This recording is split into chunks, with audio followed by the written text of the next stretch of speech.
Welcome to this latest in our series of joint webinars organised by universities UK International and the UK Science and Innovation Network, focusing on UK participation in EU science programmes and Horizon Europe.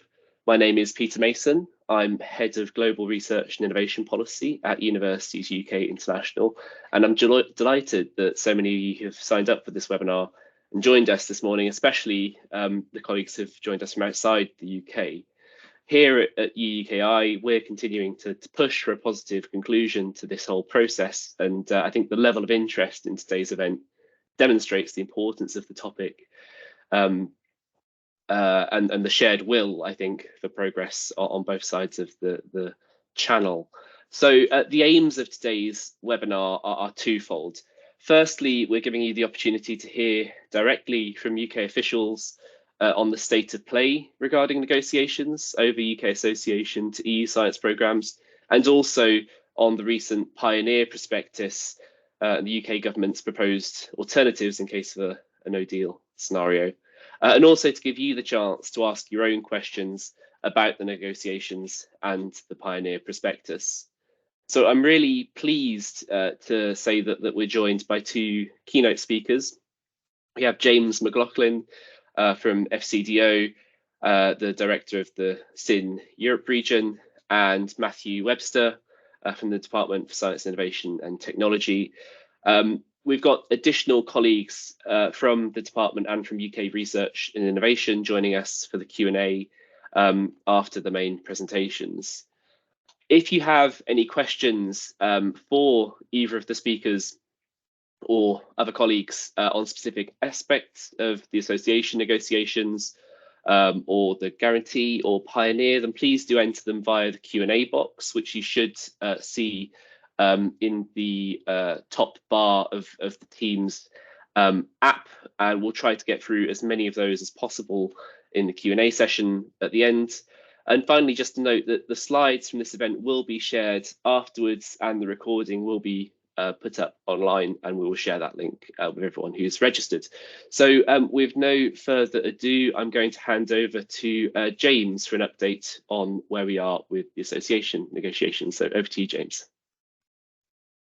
Thank you very much, Peter, and good morning, everyone. Really nice to be able to see so many people present from both the UK, but also, as Peter said, from across Europe. So great to see you all. So I'm James McLaughlin. I'm the Regional Director of the UK Government Science and Innovation Network based in Berlin, but also helping lead the team across Europe. So to start with, we just wanted to give a short update on where we are with our negotiations with the EU on association to EU programs, and then I'll hand over to my colleague Matthew in the Department for Innovation, Science and Technology. So I think, as most of you know, we're in the process of discussing our association to EU programs with the European Union. We hope that these negotiations will be successful. Association remains our preference, but we need to make sure that it's on fair and appropriate terms and also represents a good deal for the UK scientists, researchers, businesses and taxpayers. And we need to make sure that any agreement reflects the lasting impact of delays to association across EU programs that we've seen for the past 2 years or more. And this means that the delays has meant that the science and research community has missed out on over 2 years of a 7-year program. So this is a key issue that we're trying to address in our discussions with the EU.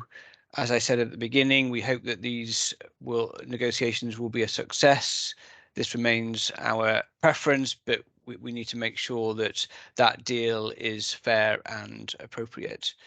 And if we're not able to secure this, we need to make sure still that we're prepared for all scenarios. We'll implement Pioneer, our bold, ambitious alternative. and our priority is to ensure that the UK's R&D sector gets the maximum level of support it needs to continue its research and collaboration with both European partners and also broader international ones. So that's a short update on where we are with association. I hope that is useful context, and I'll now hand over to Matthew to lead the next bit of the presentation. Thank you. Thank you very much, James. Let's move it on, the slide on. This slide essentially reiterates everything James was just saying. So I'm Matthew Webster. I'm the Deputy Director for Horizon Alternatives in DCIT, and I'm joined on this call by a number of people who are from a number of colleagues from my department who've been working on the individual work streams. So I will give you a run through of Pioneer, our Horizon Alternative program, our contingency plan should we need it, and then I'll open the floor to questions, and my colleagues will be on hand to answer more detailed questions about the work streams, which I'm going to go through now.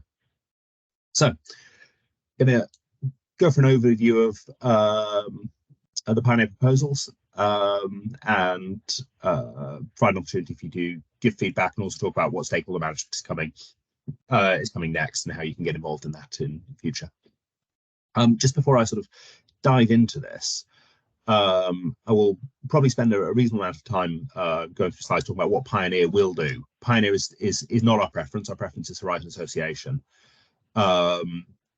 And it's important to remember that, but obviously talking about Pioneer, I'll probably talk about it in the sort of on the assumption that it use language which it implies it will be happening when that's not necessarily going to be the case. But it's important to do that to talk about as being as ready as possible if we need to be.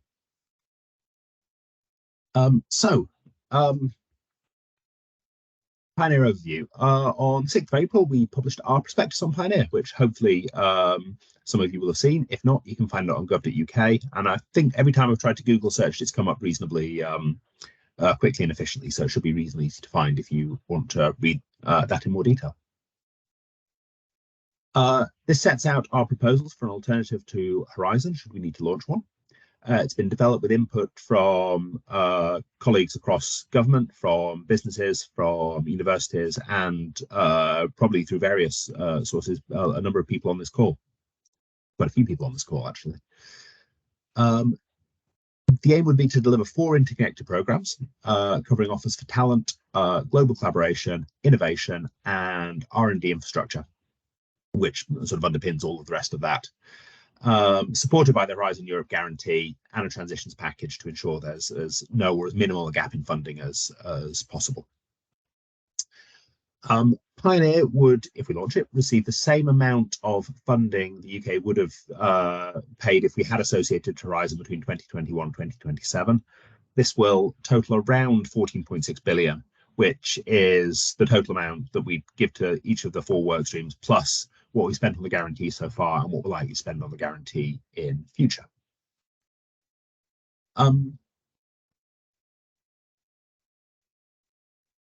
So, key principles. Pioneer will provide an initial 2-year boost to UK global science and technology, as well as providing longer-term support to UK science and technology over time. It would be global in scope, fostering collaborations around the world. It's tailored to deliver the UK science and technology priorities, particularly key areas like net zero, health innovations, investment in infrastructure, and working closely between academia and business. And the aim is very much to keep investment flowing, keep on attracting the best, most talented scientists, researchers to come and work and stay in the UK and retain the amazing talent we've got. Before I jump into the work streams, a common and very fair question we've been asked about a lot before is about timing. So when would we launch this? Unfortunately, I can't give you a clear answer on that yet. There isn't a set timeline for the negotiation process, but I can very much assure you that everyone involved in this in the UK understands that the ongoing limbo that we're in is damaging, and that is a negative in itself. So we all feel a lot of time pressure about making sure that we're as ready as possible, as quickly as possible. But obviously, it's difficult to give an absolutely firm time for when this would be launched. So, 4 different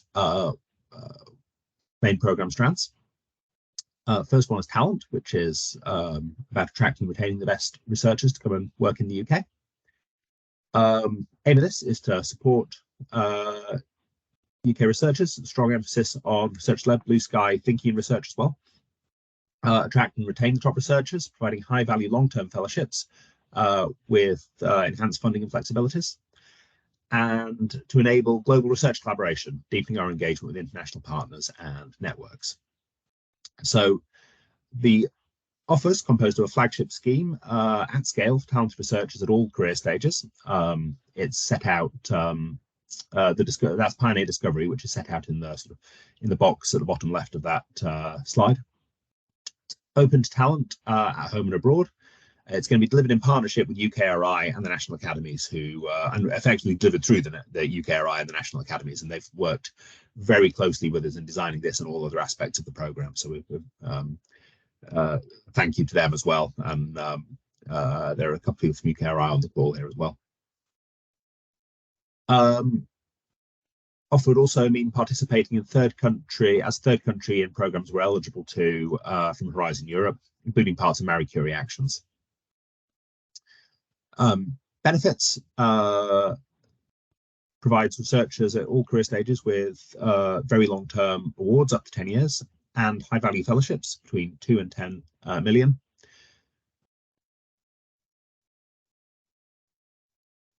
Researchers from around the world would be invited to apply and use the Fast Track Global Visa Scheme, which supports mobility into the UK.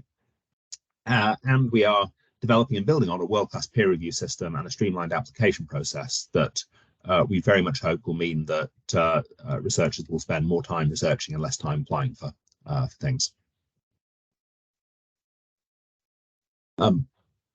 Pioneer innovation. This is about galvanizing UK academic sectors and private sector to solve problems and boost the economy. Aim is to build capability and UK strategic advantage in the international and complex global challenges that the world is currently facing. To drive commercialization of new innovations and technologies to market. And support their wider adoption and benefits to the economy and society as a whole. And to deliver government economic priorities and our technology ambitions and support our wider industrial needs. And also to offer organisations the ability to collaborate across a wider space with international partners. So the programme here would be broken up into 3 parts: short, medium and long term. Oh, sorry. In the short term, there'd be a pulse of funding to catalyse an activity in private sector co-investment in the short term.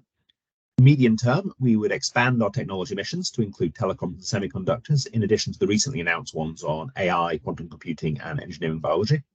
And longer term, we're developing a moonshots program, looking at big global challenges and bringing together business, industry, academia, research community to help try and solve those. Engagement to shape those and pick what the topics would be, which is a very exciting subject, is taking place over the rest of the summer, and I'll mention a bit more about that later. Box in the bottom left talks about some of the priorities the UK government has, which will underpin these, which I think you probably have heard about before, but obviously health innovations, green industrial growth, resilient UK, and transformative technologies. So going through those 5 things again, which are artificial intelligence, engineering and biology, quantum technology, future telecoms, and semiconductors. So benefits of this is we've got a range of things in place which would give short and long-term boosts to these priorities. We would make sure the funding is as agile, flexible, and straightforward as possible, so that it's easy to bid in if you're the appropriate parties to do so, and make sure things are accessible to SMEs. And we get to build on the UK strengths and boost productivity and growth across the UK. And the aim of all this is to be a catalyst for innovation and the wider benefits that will bring. Third strand of the program is global.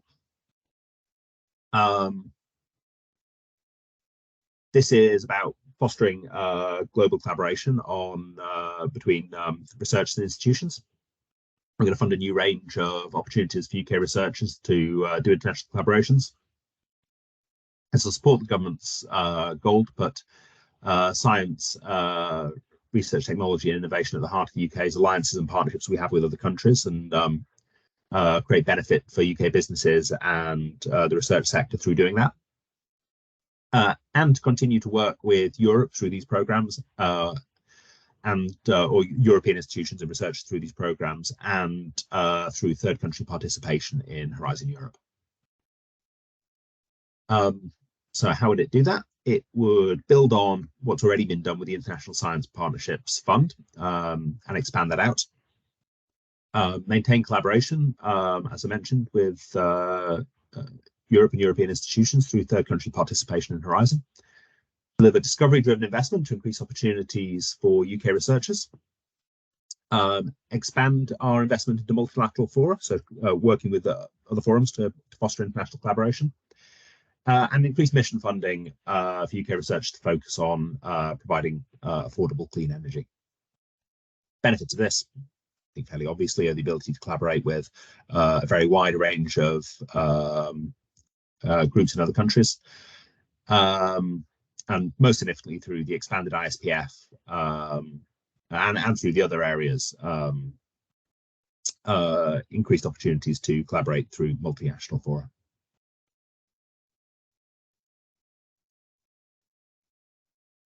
Final program work strand is infrastructure, which sits underneath and enables all of the rest of this. And this would provide a targeted additional funding boost to the underlying enablers of high quality research and innovation in the UK. So we'd look at upgrade and support to our already world-class infrastructure assets, aim to unleash the full potential, do that to unleash full potential of the UK's public sector research establishments, UK's universities, other institutions, national labs and research organisations. This would complement existing funding for infrastructure, which has already been secured through the 2021 spending review. Benefits of this, I think, fairly obviously would help catalyse growth clusters across the UK and drive economic growth and better research and enable our already world-class institutions to do more. Support higher education providers and research institutes with funding to maintain and upgrade their existing facilities and equipment, ensuring we remain internationally competitive. Enhance digital capacity, so this would focus on physical and digital infrastructure. Improve the financial stability across the UK research landscape, and in terms of delivery, it would be through already proven mechanisms that are administered by UKRI. And again, thank you very much for UKRI and everyone else who's been involved in putting all this together. So that's the program. Really happy to take questions on that. But in terms of further engagement, over the coming weeks and months, we're engaging further on this at forums such as this. On pioneer talent specifically, we're going to keep looking at how to build strong links to research and society, industry and business, and how to look at the sort of training and development opportunities that need to go alongside the awards that have already been designed to make those as effective as possible. Lots of work still being done on pioneering innovation, particularly on shaping the moonshots. So there'll be further workshops of that on those in July and August. Please do let us know if you'd like to hear anything more about that. There's an email address at the bottom, and obviously you can get in touch with the teams directly. Pioneer Global, through delivering the first tranche of the ISPF, we're these are already working closely with a lot of groups that are learning lessons and options for future funding mechanisms there. We're going to be looking at future decisions on third country participation and planning to make an announcement in October 2024, so 18 months from now, about the future of that. And on infrastructure, we're continuing to engage with experts to identify gaps in the research landscape and assess scientific and strategic needs, as well as opportunity for co-investment through just our ongoing engagement, but also things like the nurse review. So we're going to make sure lessons learned from that are applied to this as well. So thank you very much for your time. Thank you very much for being on the call. We really value all the constructive feedback we can get with the aim of making this as strong a program as we possibly can make it, should we need it. And looping back to the start, it's not our preference to need this, but we want to be as ready as possible with as strong a program as we can if we do. Fantastic. Thank you very much, Matthew and James, for the very expansive explanations of state of play with negotiations and Pioneer. We've got plenty of questions coming through in the Q&A and the chat. I think the first one I'm going to direct to you, Matthew, which is about the guarantee and whether the government is going to extend the scope of the guarantee when it runs out at the end of June. Is there anything that you can say about that, please? Yeah, thank you very much. We can't commit to doing that immediately. We can't commit to doing that now. We are very conscious, though, that continuity across all of this, but particularly on the guarantee and on existing bids, is important. So we're conscious of the need to provide clear communication on that, and we hope to do that soon. But I can't, as of now, announce what will happen to the guarantee after the end of June. But just underlining again, I can provide reassurance that we are aware of the sector's concerns about that and how high priority an issue it is. That's great, thank you. And probably another one to you, Matt. If we do associate to Horizon Europe, what does this mean for Pioneer? Will it kind of exist in part or in full, even if we do end up associating? Yeah, that's a really good question. So a lot of Pioneer, in fact, most of Pioneer is designed to substitute for what we'd be missing out on if we're not part of Horizon, as much as you can do that with a sort of a unilateral program. So there wouldn't, I don't think, be a full Pioneer program that exists alongside Horizon Association. That said, we've done a lot of work as part of this with the scientific community, with businesses, to find out things that would be their priorities and things that they want from the government. And we've done a lot of work with ministers to find out how they would like to shape things as well. So there are ideas from this which I think would be valuable to enter the discussion for future government spending priorities. That said, they'd obviously be competing against other government spending priorities, and there's always a very long list of those. But we've done a lot of work in this about things that would benefit the sector, and we don't want to lose that. So we'd very much keep the ideas moving forward and look at which ones would provide benefit in the longer term. Great, that's encouraging. So another question, I'm going to bring in one of the speakers who we haven't seen on screen yet, Peter, about Pioneer Global. Will the schemes fund international partners, or will they be expected to bring their own funding? Happy to come in, presuming that I've managed to get my IT to work.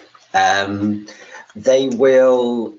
It would be anticipated that partners, particularly from developed countries, would bring a significant amount of self-funding and sort of funding their own side to collaborations, but there is not a strict kind of firewall there. If one's looking to kind of bring in particular expertise of benefit to a partnership, there is the ability for funding to go to other countries. Great, thank you, Peter. We've also had a question which I'm going to ask Claire or Emmett to answer, saying that the proposals seem very industry and STEM focused. So can you confirm that there will be support provided for the arts, humanities and social sciences for research and researchers in those areas? Thanks very much, Peter, and thanks for the question. It's helpful feedback for us because Pioneer Discovery will fund all academic disciplines and researchers at all career stages. And we're delighted to be working with the British Academy as one of our delivery partners to deliver funding to researchers in those disciplines. Great, because I know that's a really important issue for our members, and we hear that fed back a lot from the university community. Let me just keep an eye on the Q&A to see what we've got coming in. So I'm just going to read this one straight out. So appreciating there's no exact timeline, can you reassure the community that if we do end up having to step out of Horizon Europe, we will get a decent notice period so that bids being prepared for Horizon Europe will not be wasted? So this would help keep engagement with Horizon Europe going, as researchers are continually concerned and hearing that they can't engage when speaking to partners. So Matt, is there anything that you can say on the kind of the notice period? Yeah, thank you. The aim would be to give you as much notice as possible, and to be really clear about our communications as early as we can be. And again, apologies that isn't as early as we'd like it to be, because there's an ongoing process here. In terms of how we've set up Pioneer, some of this would launch immediately. Some of it would launch at later stages, and that would obviously, partly so we can finish the design and construction of some elements of this, but also so that people have a decent run in to prepare bids and apply for things. So we're conscious that we can't sort of push a button and have perfect applications on every aspect of Pioneer immediately. We're not intending to do that. But no, hear the sort of feedback loud and clear that we need to give you as much notice as possible, so you can, because you're managing complicated bids across complicated consortium, we need to support that. Perfect. Thanks, Matt. Just looking through the Q&A. I saw there was a question in the chat about the kind of costing model for the Pioneer proposals. Is there anything that you can say about whether the proposal in Pioneer will be funded at full economic cost? I don't know which colleague best to answer that, Matt, whether you'd be able to say anything on that. Peter, I'm happy to jump into yes, that one, because it speaks to the Pioneer Talent workstream quite a bit. Yeah, so the answer to that is that most grants in the Pioneer Talent offer will provide 80% full economic costing, with some nuances dependent on the delivery partner that would be distributing the grant.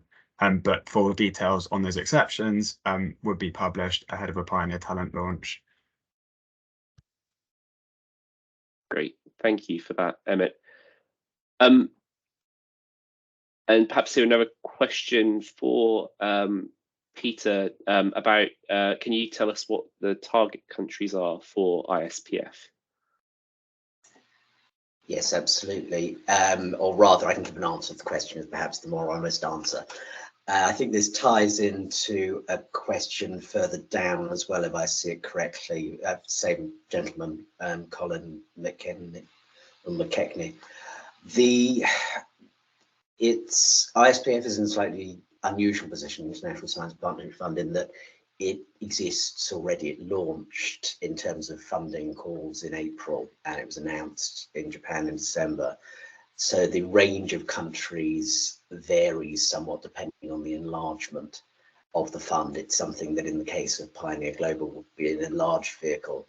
So I can't confirm the full list of countries that would apply for Pioneer Global, but we will, as we would look to clarify that quite quickly. And the countries that are partnered with ISPF in its current phase are open and published.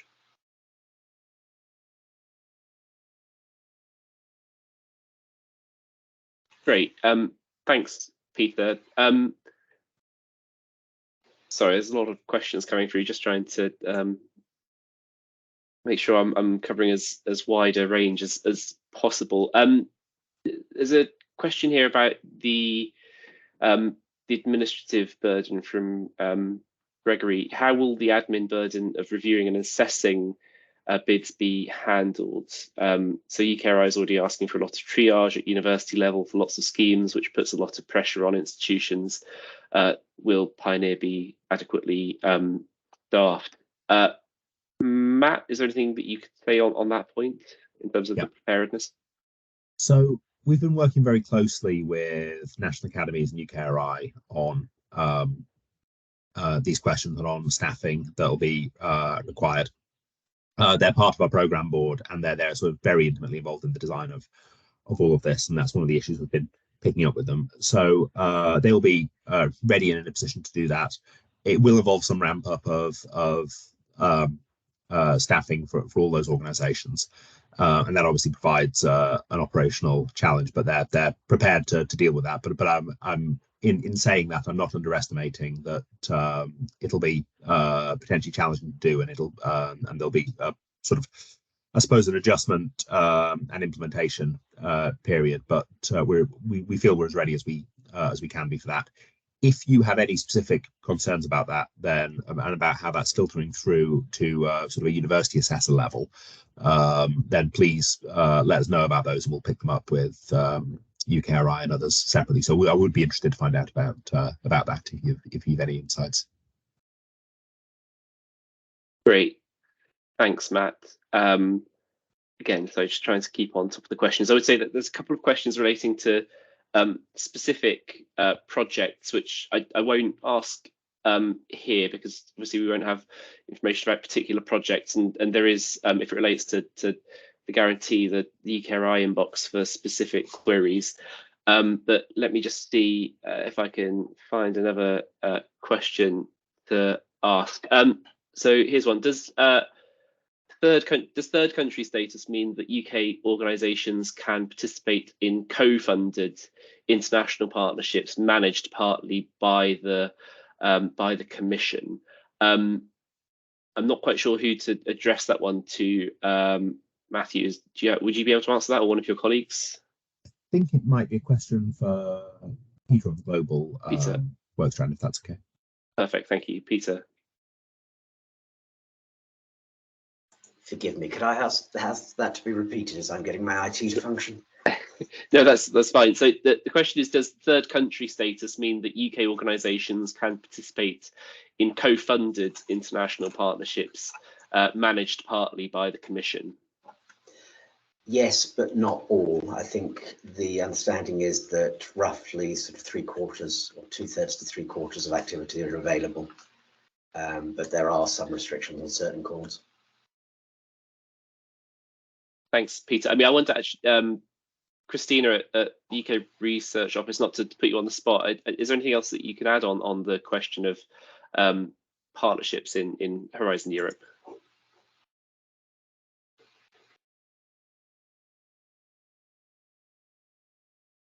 So you're on mute, Christina. Apologies, sorry. So in the current situation that we're in, with the extended delay, the UK is still eligible to apply for all of the calls as an associated country that's in train to be associated. The challenge comes when we need to sign the grant agreements, and this is when it goes over to the guarantee. But in this context, the UK is eligible to participate in all of the collaborative calls. If the UK does not associate, and this is formalised on both sides, that the UK is not associated, the UK would be treated as a third country. Therefore, the UK would only be able to participate in calls where third countries were eligible to participate. And in most cases, they would need to bring their own funding with them to do this. Furthermore, as part of this, the third country participation element, so the TCP, as it's been referred to, would enable the UK participants to bring UK funding through third country participation funding to take part in these calls, but they would be additional to the core members of a proposal. So this will be on top of the member states and the associated countries that apply.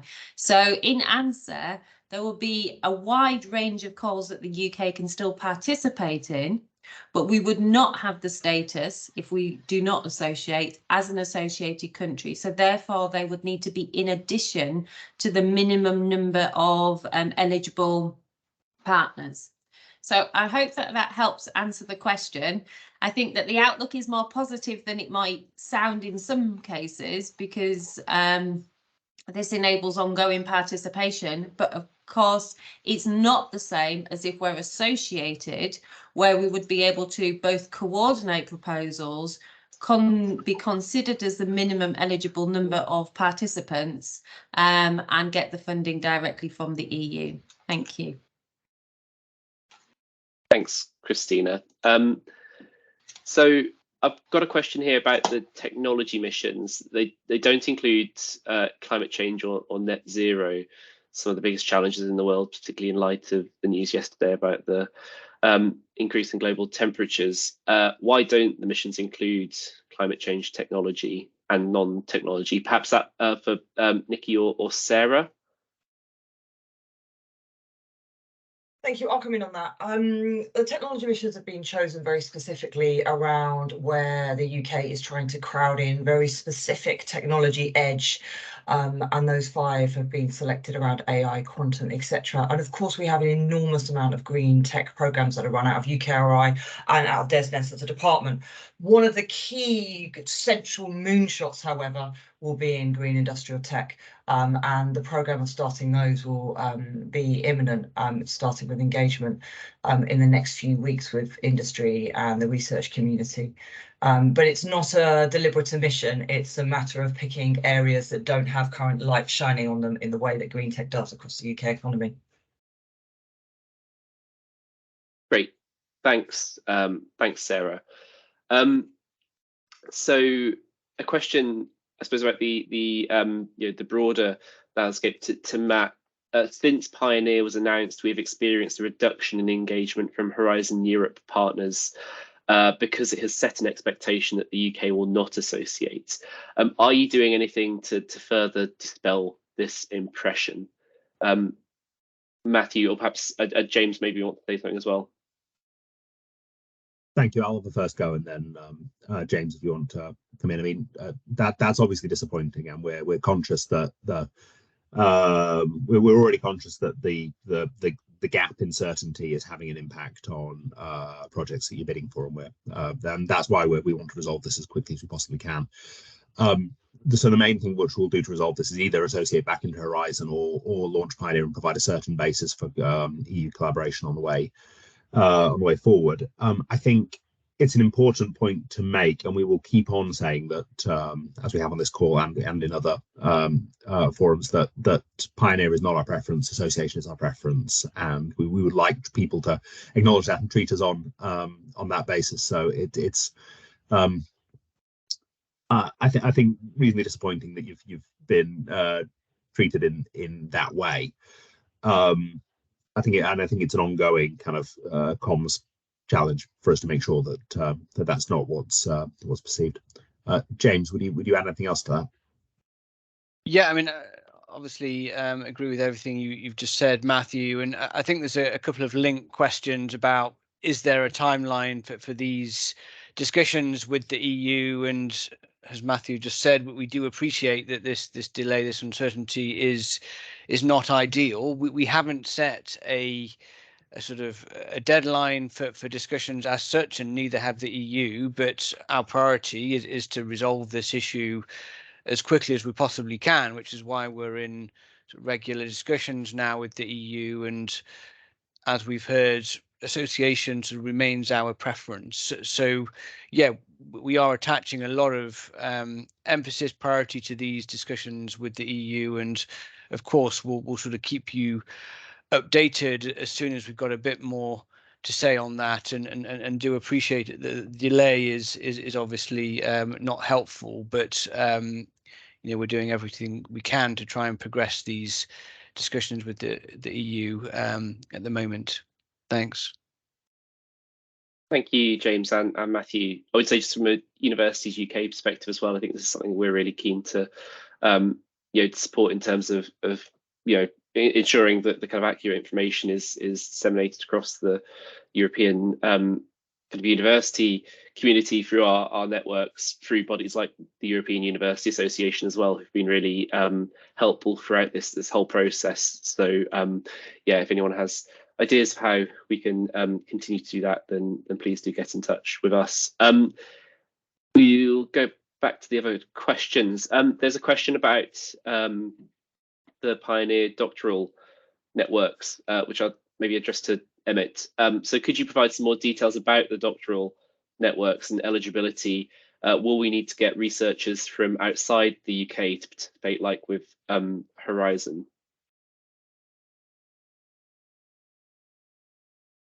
Thanks, Peter. So this is one that we'd provide more detail on in due course. It would be in addition to the third country participation doctoral networks, but maybe just use it as an opportunity to stress kind of the international outlook of the Pioneer Discovery Offer and its emphasis on inviting applicants from international researchers. And those researchers would be supported to come to the UK via the Global Talent Visa that Pioneer Discovery grant holders would automatically be eligible for. In addition, those on studentships or shorter term visits could come to the UK through other routes. And in line with UKRI and National Academy TNC's visa application cost, the immigration health surcharge would all be eligible costs underneath the Pioneer Discovery order. Thanks, Emmett. That's very helpful. Another question on the global side for Peter. What is the difference between the Fund for International Collaboration for the UKRI ran and the International Science Partnerships Fund? There'll need to be a clear differentiation to help us navigate this. Peter. So happy to run on that one. In essence, the International Science Partnership Fund is FIC's, or the Fund for International Collaboration's successor. So there is still quite considerable activity going on under FIC and to write in terms of the partnerships and the clarification as to which are operating while one is running to a close while the other is drawing up. We'll have to keep the clarity between them, but that's how FIC has been around for several years and is essentially drawing down. ISPF is its successor, but the successor to other funds and with an element around Pioneer as well. Thank you, Peter. Another question here around timelines. Matt, perhaps I can ask you. So we would usually start working on a proposal many months before a deadline, usually more than 6. So we need to know now what to do for calls up to the end of the year. So I mean, I know you have already kind of spoken to the point about the kind of notice period, but is there anything more you can say about kind of how much notice we'd maybe expect for a work program or any type of kind of set of kind of foreseen calls to come out? Yeah, thank you. So the overall message is to keep applying. We hope to associate the guarantee is in place at the time that it's there, and we don't want to lose opportunities for yourselves or for the UK as a whole. Madania or Ellie, you might be able to come in and add anything to that I'm missing on the details, but the overall message is to keep applying, but we are conscious that it's the uncertainty isn't helping the position that you're in. Ellie? Yeah, absolutely. Just to reiterate that the scope of the guarantee is under review. We have extended it in the past for 3-month increments, and my message would be, yes, please do keep applying to Horizon calls that are open so that you can take advantage of that guarantee. The guarantee is designed to cover us in both scenarios, whether we associate or whether we launch Pioneer. And we are committed to ensuring that there's no gap in funding for the sector. It's part of our transitional measures if we do launch Pioneer. Madame, was there anything that you wanted to add? I think you've covered it off nicely, Matt. And Ellie, as Matt said, the intention, HMG's preferences to associates. I know I'm aware the current guarantee states calls closing until the end of June. Like you said, the guarantee is always under constant review. So the key message is keep applying, keep building the consortiums, and the best of luck to everyone applying. Thank you all. I know there's still questions we're getting through on the Q&A, and we'll try and get through as many of those. There's a couple I just wanted to ask Ben from UKRI that came in beforehand. The first one was about the naming kind of conventions for the grants award. Is there anything that you can say about how we might be able to ensure that those kind of have the level of prestige that those awards, the ERC awards particularly, may may expect? Yeah, thank you. So this is, I guess, a concern that lots of people have been raised over the time about the prestige of the guarantee, and particularly the international community not fully understanding the guarantee. We haven't come up with a really good solution. ERC is essentially a kind of a trademark name, so we can't use that because people haven't technically been funded by those awards. So at the moment, we're encouraging people to continue saying that they are, UKRI guarantee funded, whether it's a postdoctoral fellow or starting out award, whatever it is, but making clear it's UKRI guarantee funding. We are exploring what we can do to help increase the prestige of this, and I'm meeting with colleagues later to do a bit of a more of a comms campaign that will be internationally focused to help increase that prestige of the guarantee moving forward. If anyone does have any good ideas, feel free to email our mailbox and let us know what we can do in terms of naming conventions, but also other things to increase the prestige of the guarantee. That's always really welcome, but we do understand it's an issue.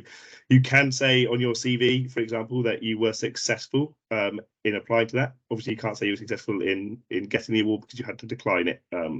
But you can have those caveats when you're looking at your career progression, I think. So it shouldn't hopefully have a huge impact on people's career progressions.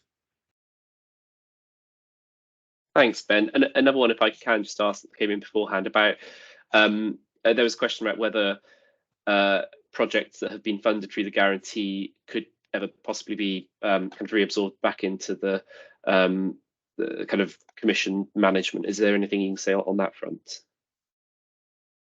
I mean, essentially, that's a question for the Commission, whether they would want to accept that funding has largely been spent. So where people have declined the awards already, the Commission then goes out to the reserve list. So they've essentially spent the money from that pool. At the moment, the kind of the stance and understanding across ourselves is that anything that's been funded by the guarantee remains a guarantee grant, and there is no assumption that if we did associate, they would transfer back to the Commission. But obviously there'd be ongoing discussions if and when appropriate, but they would remain guarantee is our position at the moment. Thank you very much. So just going back to the Q&A, there's a question here. I guess partly it's going to be Emmett, maybe also Matthew, but can you comment on how the Pioneer programme would complement or interact with the Future Leaders programme that UKRI runs, and also with ARIA, as there seems to be a lot of crossover. So I mean, maybe Matthew, I'll come to you first, maybe. Thanks. That's a good question. I mean, the aim is that this will sync and complement things that we're doing across the rest of government. Obviously, there are big talent and innovation programs that exist outside of this. I might pass over to Emmett and or possibly Sarah to talk about the links between other organisations, if that's all right. Yeah, thanks, Matt. So yeah, I can speak to the question on the Future Leaders Fellowship, not so much Aria, but maybe Sarah could speak to that. So yeah, the Open Award, which is one of the new kind of flagship components of the Pioneer Discovery offer, is based on learnings from the FLF. It wouldn't replace the FLF, but it would build on it and follow kind of similar frameworks that UKRI have had in place and build on the successes that the FLF has had. But it wouldn't be replacing it, it would be in addition to the FLF. I think at its core, actually, it's really fundamentally different to ARIA. ARIA remains slightly mysterious in that it isn't up and running yet. It's been in the design and the setup for the last couple of years, working with the Act of Parliament, and now its CEO and its leadership starting to do the recruitment of its programme directors, which was its last big piece of work that happened over the last month. Those are due to be announced imminently, and then ARIA will have a programme-based approach to how it does its work, and the programs are yet to be set, given we don't know who its program directors will be, but they the process of that starting it will unfold over the coming quarters out towards the end of the year. But it's absolutely a different mode of funding, where the ARIA is completely outside of government and its program directors will run programs. I think the nearest thing we have in similarity to ARIA is actually the Industrial Strategy Challenge funds that are run out of UKRI. It's similar to those if you were going to look at a current comparator, but definitely not the same. I think there will be some similarities, and we'll have to make sure that we are absolutely complementary across the landscape with the Moonshot programme, and that is absolutely top of mind as we start to design those, because those will also be delivered programmatically. Great. Thanks. So trying to get through as many as possible. So the next question here is, will the scheme facilitate the transfer in of individuals funded by the European Research Council? Concern is we won't be able to attract this top talent as their ERC grants won't be portable to the UK via the underwrite. So, I mean, perhaps, Emmett, I don't know if there's anything you can say, or Ben maybe could speak to that.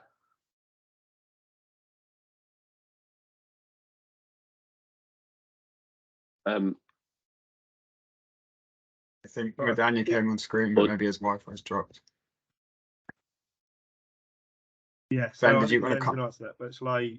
You know, I missed the first part of that. Well, my internet is a bit funny, but I think it was about ERC portability when they're live grants to the UK. Yes. Yes. Yeah. So our recommendation is at the moment, if you contact us, and we'll look at that on a case-by-case basis. Technically, they're kind of out of scope for the guarantee, but we will look at this on a case-by-case basis with DSIT to see whether we can make any amendments. I guess just sorry, just to follow up on that, we recognise, I guess, the importance of this in attracting talent to the UK and the prestigious nature of the ERC awards, and that people don't want to, you know, to give those up to move to a UK institution, which is why we will look at this really favourably in that attracting talent to the UK. And yeah, just to build on that from kind of the longer term pioneer perspective, very much echo what Ben's just said on the value and of portability of ERC grants. It's something we're still considering and looking to develop in the context of pioneer talent. And yeah, very much welcome feedback and points of direction on that. If those could be directed to the pioneer inbox, that would be fantastic. Great, thank you both. And just to say, when we send around the slides and the link to the recording afterwards, we'll make sure we include all of the relevant email addresses and resources that have been mentioned here today. But there's quite a hopefully straightforward question here. So UK party, as confirmation that UK parties are covered and funded, or will be covered and funded as third country participants, at least as long as the grant agreement is signed before March 2025, even if we don't associate. Matthew, perhaps you could just confirm that in a word. Oh, sorry, can you repeat the question? I was looking at one of the other questions that had just come in. No, it's fine. So just a question that UK parties are covered and funded as third country participants as long as the grant agreement is signed before March 2025, even if we don't associate. Yeah, I'm pretty confident that's the case. Peter, if I'm wrong about that, please come in and say him, but I'm fairly sure that's the case. Yes, absolutely. Sorry, I'd realised that by turning myself on, then it could cause a worry that I was going to counteract, but no, absolutely. Perfect. I think good to have that reassurance. Then there's another question maybe to Sarah about the technologies. So how are technologies outside the TT list? I'm afraid I can't remember what TT stands for, but the TT list includes in Pioneer, for example, robotics. Will there be generic funding opportunities? And the TT list is inevitably much narrower than the range of technologies supported in Horizon Europe. Yeah, absolutely. So the wonderful thing about Pioneer is it's additive to what's already out there being run by UKRI and other parts of the funding landscape. The technology missions have absolutely been chosen for us to put some additional boost of funding into by experts and ministers. And again, I don't know what the Moonshots programme will entirely cover, but again, it will be specific. There will be criteria that ensure that we've got UK capability and that we can crowd in industrial co-funding and international partners on what we're trying to deliver across the Moonshot programme. But the initial tranche of funding that will go in if a non-association decision is reached will be very fast and will go into existing programmes out in the market, what we're calling the Pulse on Pioneer Innovation, which will cover the range of technologies that UKRI and the Catapults and others regularly invest in, without particular technologies or areas of innovation being specified. So you would expect it to go across the economy. Thank you, Sarah. I think this is probably a very tricky question to answer, but I will ask it anyway. Has any thought been given to the next framework programme, given that we're already halfway through the current one? I realise that we're very early on in the process, where that process hasn't even started yet, but Matthew, I don't know if there's anything that you could say about that. There's a limited amount I can say about that. I mean, I know the teams that are involved in this, and yes, they are thinking about the longer term future as well. Although obviously, what our position is on that will be very much determined by how negotiations go over the next couple of months. But we aren't losing sight of what the longer term position would be on any of this.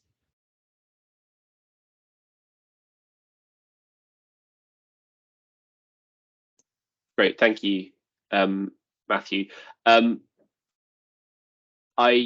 will just ask this question. It's coming up a lot, but just I think we have tried to cover this, but I mean, the question about the timeline is coming up, and when this might be expected to be resolved. Is there anything further that you can say on that point, Matthew? So, as I've mentioned before, I can't give a definitive date when we would either launch Pioneer or associate to Horizon. We want to establish our position on Horizon Association as quickly as possible, because we know that the ongoing uncertainty is having damaging and sort of chilling effects on things that you're bidding for and on the UK's position. So we want to get that resolved, and everybody working on this absolutely feels that time pressure. In terms of launching Pioneer, I think a couple of other questions came in on that. I'm just going to reiterate that if we launch Pioneer, it won't be a case of launching Pioneer and everything being open and the deadline being next week and do that now or lose out. There are aspects of this we'd launch really quickly about transitionals and kind of uplifts to existing programs, but the bigger strands of this would be launched in a way that gives you a proper run-in to bid for them. So all of this is being designed with the aim of making it as open as possible to as many great bidders as possible. That's